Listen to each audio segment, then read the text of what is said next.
si Manoy Ayan, okay na si Manoy. Jeric. Ayan, Okay, sige. Puntahan na natin ang update dyan sa Daraga, yung 5 barangay dyan sa Daraga Albay, o Daraga Albay na nangangamba sa volcanic debris. Alamin natin ang sitwasyon, RH18.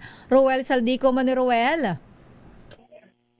Sister El, Mayor Lakay, at talagang dito sa Daraga Albay ay nadiskubre itong volcanic debris na napakalaki dahil nga sa posibleng 5 barangay apektado at delikado rin ang ating mga kababayan residente. At sa mga oras dito ay ating makapanayam si Mayor Victor Perete, ang alkalde ng Daraga. Kumusta natin ang sitwasyon at kanyang panawagan na talagang delikado ito sa ating mga kababayan. Mayor, magandang umaga po. Live po sa DZRH po, Dio Macalma at Sister El po.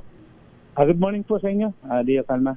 Good morning, Good Mayor morning, Mayor. Perete, sir.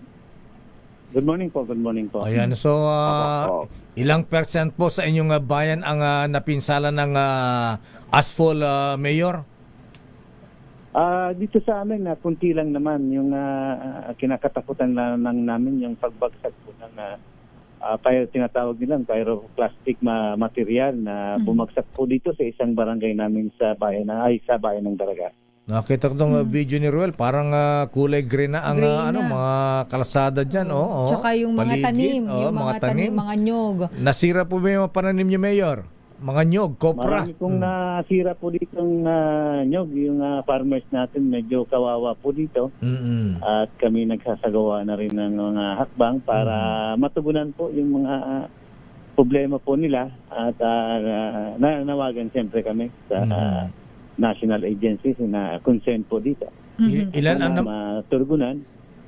Ilan ang namatay dyan, Mayor? Ilan pong farmers? Hindi, namatay. Namatay na hayop. Ayan. Wala pong namatay na tao. Hindi, hayop ang... hayop lang po. Mga hayop po. Mga dito lang sa bayan namin kasi suspect namin natabunan talaga to ng di na siguro masyado nakatakbo. Mga 3, 2 baka.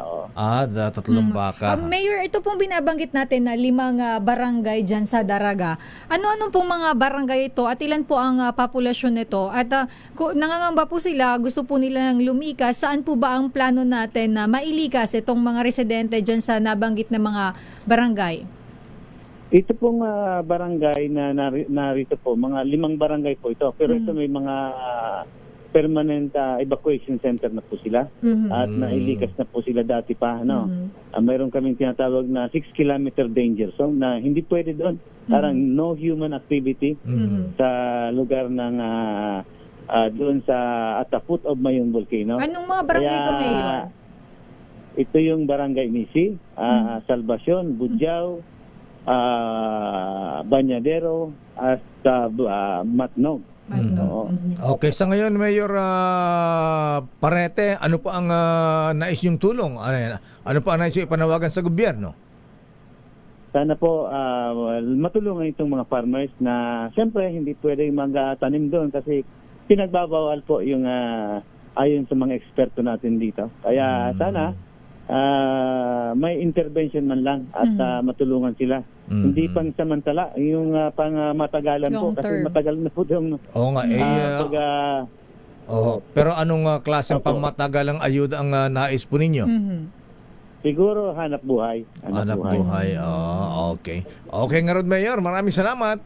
Ingat po kayo. Thank you. Salamat po. Thank you, Mayor. Thank you. Manoy.